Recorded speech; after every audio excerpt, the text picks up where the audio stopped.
Stan Gibilisco here with just a little entertainment for writers.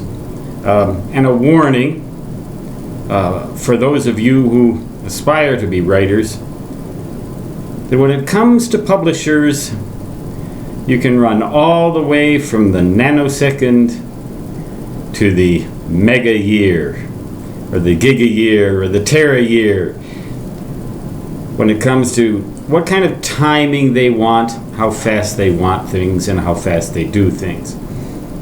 I just got a contract, or I'm expecting a contract, after negotiations with a publisher where the timing was on the order of months. You might send an email requesting something, and it would be 2 months before you got an answer. Send a proposal in. They say they'll get to you tomorrow, and next thing you know, it's 3 months from now, and they've come back with exactly what you wanted. You have to learn how to wait and wait and wait and wait and wait in this business, and things do happen eventually. On the other hand, I recall years ago when I worked with a publisher who was in such a rush that they wanted everything before it was.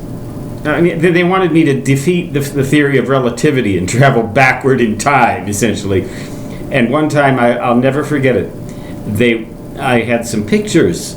It was going to be a picture book, and I said, "Well, I managed to get to Washington D.C. and I got all of the photographs, all of the pictures that you could possibly want."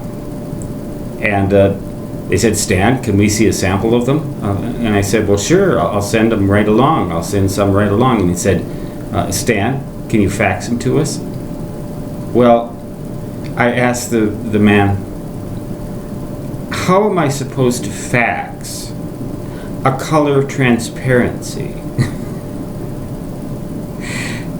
And everything they wanted, and they freaked out when there was a delay of like 12 hours in something, and we hadn't even gotten to the point of contract particulars and whether we were even going to publish the bloody thing yet.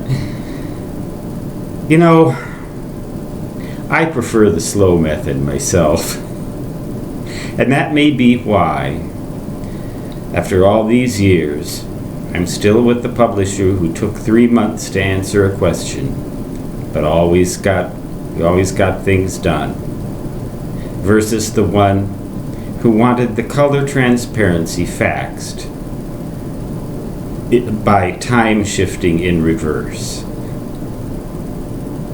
Just a little story for you there, that if you aspire to be a writer or one who creates any kind of material, now of course you just put everything online, figuring out how to make money from it.